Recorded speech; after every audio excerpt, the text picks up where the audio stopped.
Welcome to Around the Weird. Here's your host, the museum curator of the strange and unusual, Mr. Nothing. Thank you, Mysterious Voice, and welcome back to Around the Weird, a booktube channel where I talk about all the unusual and out of the ordinary literature that I have found in my travels. Today, I want to talk about a graphic novel comic that I read. I am back on that graphic novel grind, and today's story is all about a gay man's experience in the racist South. I am referring to Stuck Rubber Baby by Howard Cruse, which was published in 1995. For those who don't know, Howard Cruse is an American author who lived between 1944 and 2019. He died pretty recently.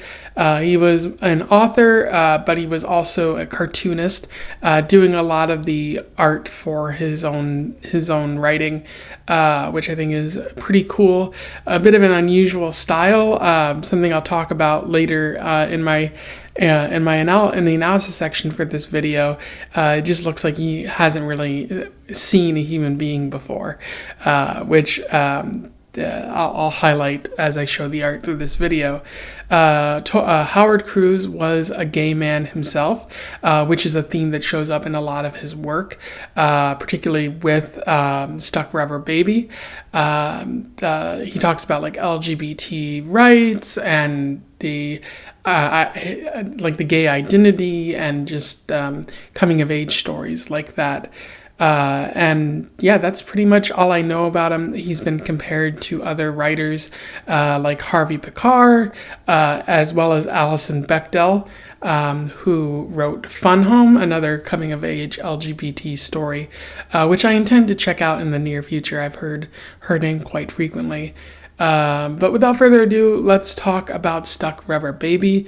I will do a summary, a little bit of analysis, and we will move on from there. So Stuck Rubber Baby focuses on the character of Toldand Polk, a very strange name, but he is a young man, at least during the main part of the story, recalling it's set in the 1960s, but he's recalling his life from years later. And I do think it's a somewhat autobiographical, like Howard Cruse says it's not, but I think he said there's like some elements that were pulled from his experiences living in Alabama and whatnot.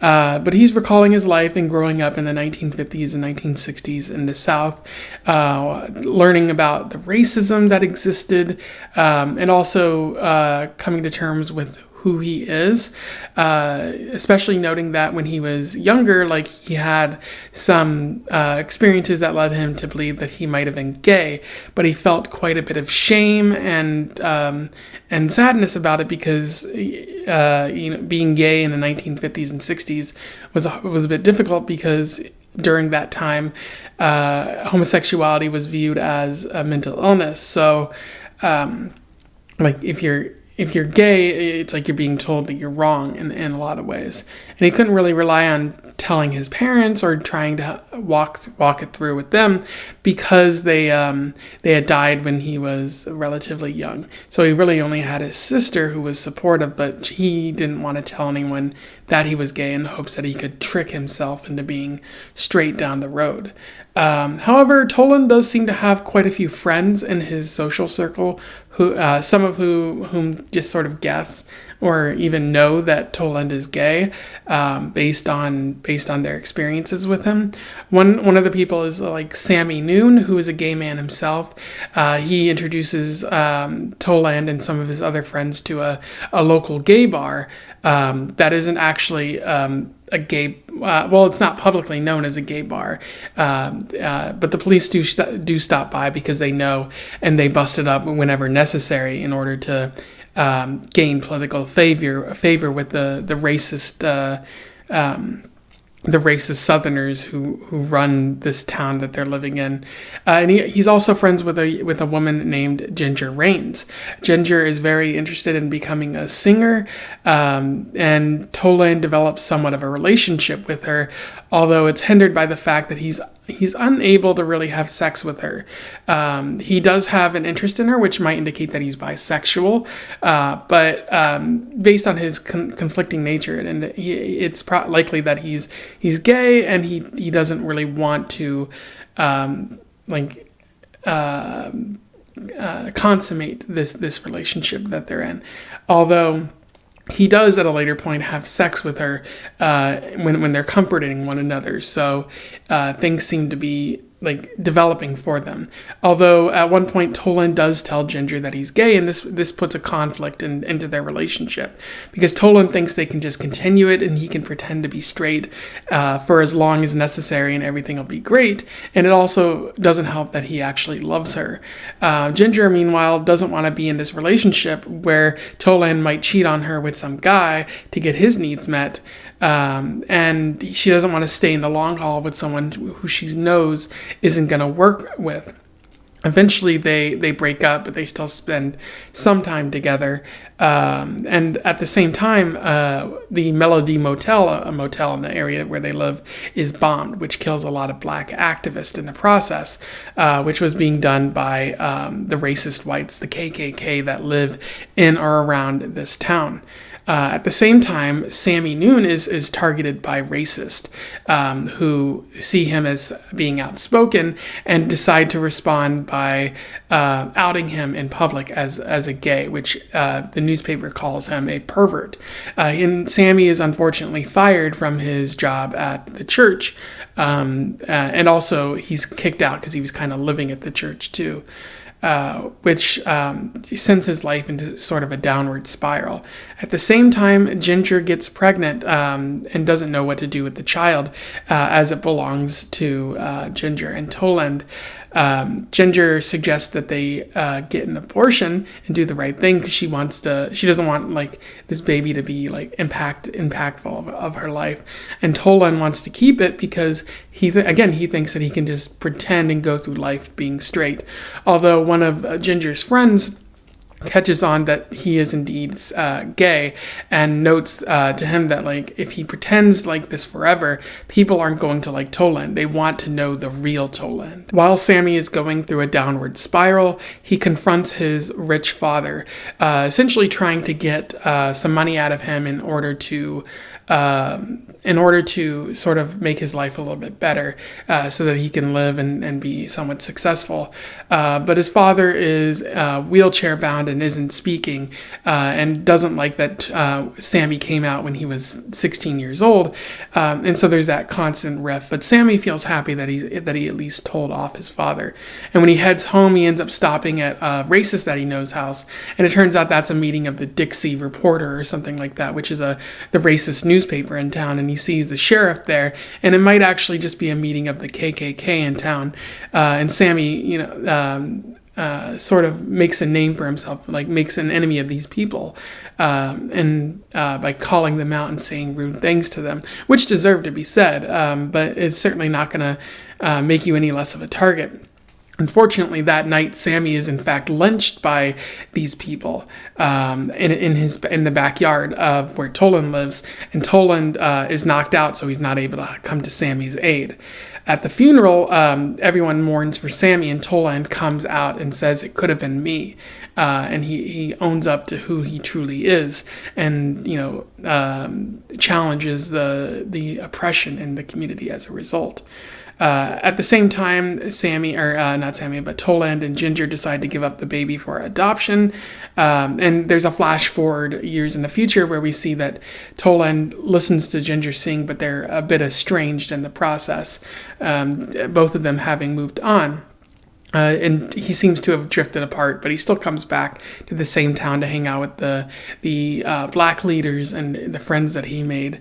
And as the story comes to a close, we see again a flash forward to the future where Toldand is talking about everything, where he's in a successful relationship, and he's fondly recalling some of the music that that his black friends played while he was hanging out with them during those tumultuous times. In terms of analysis, there is a fair bit to talk about with Stuck Rubber Baby. It's a very interesting sort of story about where it's like coming to terms with your sexuality, and also focusing on hate and whatnot. But yeah, that's one of the ideas that Howard Cruse is working with, is the idea of coming to terms with your sexuality, being okay with who you are, because Toldand is gay or possibly bisexual, but he feels a great shame about it, partially because of maybe who he is, and how we all feel a little shame about who we are as teenagers, and as we grow older, some of that shame sticks with us. But it's also somewhat related to society. Like, society tells you that your being gay is wrong. Like, even now, like, society says that. Like, if you're gay or you're trans or you're bisexual, it's like you're wrong. And so you might feel a sense of shame about that. And then on a larger scale, there were anti-LGBT laws passed during the 60s, some of which are kind of still on the books, or still being proposed today. And then there's also the fact that in the DSM, like that the mental health professionals used during that time, homosexuality was still labeled as a mental illness. So society telling you that it's wrong and improper, and that you're actually a pervert for being gay, it's certainly not going to help you come to terms with who you are, and it's going to make you try to avoid it. And so he actively tries to pass as straight, finding himself pretending and thinking that he can get away with this, especially in his relationships and his friendships, just being supportive of those who are gay, and being supportive of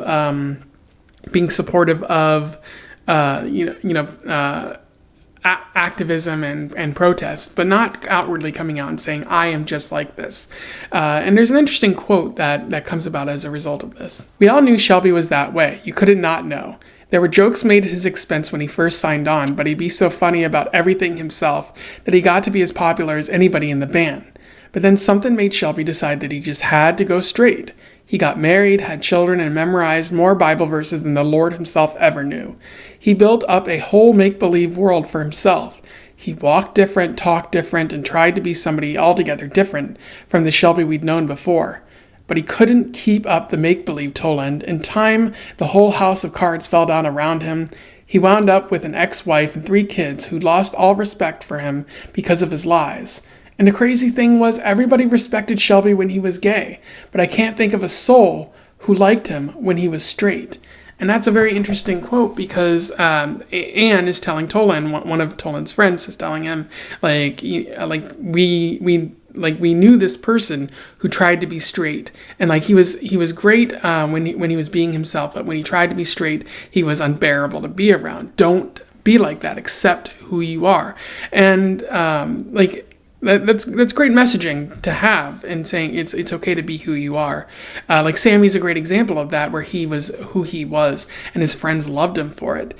But at the same time, when people know who you are, especially when you're gay, you receive all of these homophobic messages. Sammy was lynched for it. Sammy was openly despised in a newspaper for it. And so I can understand why people would try to hide it, but at the same time, if you hide who you are from your friends, you block off a whole aspect of yourself, and people maybe don't feel you're being genuine anymore. Another interesting element of this book is the element of hate and extremism. Cruse is talking about a very specific period of American history. The story is set in the Deep South in the conflicted 1960s, a time when people were talking about women's rights, about racism. You had Martin Luther King Jr., the African American Civil Rights Movement, and you also had a Latino Civil Rights Movement that's not mentioned in this story. But a lot of things were happening in the 1960s. You witnessed a lot of racism, as racists didn't want intermingling among the races. Like, they didn't want integration. They didn't want desegregation to happen. They bombed churches. They murdered people. They lynched people. They tried anything in their power to show that the whites were the supreme race in all of America. And as a result, there were many protests, many marches that happened as well. And you get a real vibe for that in this story. I feel like Cruse makes you a part of that history and see what's going on through Toldand's eyes. And it's all very sad too because of all this loss that's going on. It does feel somewhat relevant to today because all of these protests are still happening, and you still see these people who are filled with hate trying to say that, gays, blacks, Jews, like they don't belong, or they're actively enemies of the United States government. Even a former president is saying such things. What's interesting is how it all relates to homophobia, though, because Cruse is showing here, that the people who were racist also were homophobic. That in addition to bombing churches, bombing hotels filled with black activists, they were more than happy to lynch gay men who supported those causes too. And I think that's a real call for intersectionality when protesting, noting that we black individuals have to work with gay individuals, and some LGBT individuals might also be black. They have to work with the disability community. They have to work with the Latino community, the Asian American community, because the bigots aren't coming for just one group, they're coming for everyone. So if we work in solidarity, it helps prevent the divide and conquer mentality, which is very important. So just showing the intersectionality there is vital, and a good element of this story. And then also the fact that Cruse was willing to show that the police actively instigate or allow this type of behavior to happen. Like, they know who in town might be part of the KKK or might actively be spreading hate, but they don't try to stop those people, often because those people are the cops themselves or the people with a lot of power in town, and the cops don't want to disrupt the normal goings of town, so they just don't do anything. And at one point, Toldand says, Sammy's death was a murder, but the police are like, oh, it might have been suicide or something like that, and also you shouldn't say anything about it because we know that you're gay and we'll tell people, or they insinuate that they're going to tell people. So the police are abusing their power and actively working on the side of racists, something that you still see today in places like Portland, among many other places, because unfortunately, the police also happen to be the ones spreading the hate. They're the people who are quite violent at times. And then another interesting element of the story is Toldand and Ginger's relationship.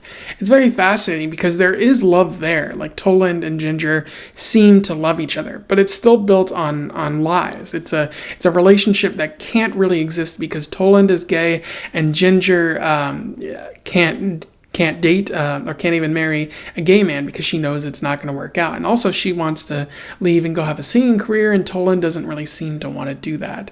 Toldand and Ginger both want something that can't exist in this relationship.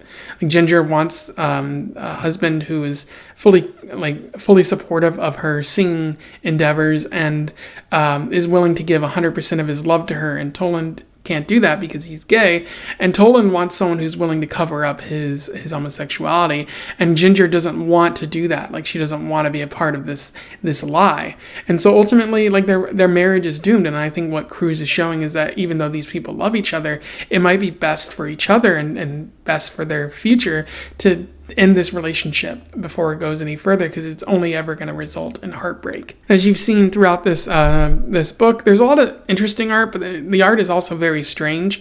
It really seems like Cruse has never actually seen a human being before. Some of his character, or his art of white people, it has close-ups of the face, and it seems like he's never actually seen a human, or it's like a caricature of a white person, like a racist caricature, although it doesn't quite make sense. So it's different art, but and it helps set this apart, but it's still quite unusual.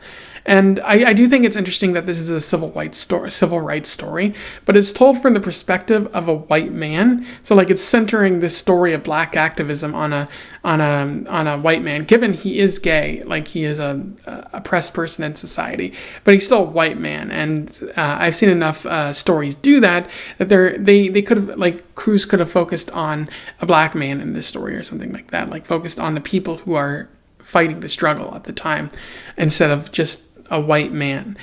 So I feel like that does hinder the story in some regard. And I'll also say that it's a little bit unfocused and a slog to get through at times. It slows down so much, and there's so much writing on the page. I was kind of wondering, like, why make this a graphic novel, especially when a lot of the art is just focused on the people. Like, you could have definitely like just written this out as a book. Like it fleshed out a couple more ideas, and you'd have a really solid coming of age novel right there about a man discovering himself through the civil rights movement or something like that. That could have worked pretty well, I think. But it's weird that this is a graphic novel when it might not need to be. Anyway, those are my thoughts on Stuck Rubber Baby by Howard Cruse. A pretty good comic book graphic novel story to read. I don't think I recommend it to you out there just because it is slow and prodding and a slog to get through at times. It'd be worth checking out if you encounter it at the library, perhaps, but I don't recommend that you seek this out on your own for any number of reasons. But I do like the ideas that Cruse is working with, and better paced and maybe more focused on different characters. It could have probably been a more stronger read in my opinion. If you read this before, you simply want to comment on something I said here, do so below. Let's have a discussion about Stuck Rubber Baby. Otherwise, don't forget to like, share, and subscribe so that more people can find out about this story or this author if they don't already know about that. And until then, I wish you the best of luck in your weird and activist travels. Farewell.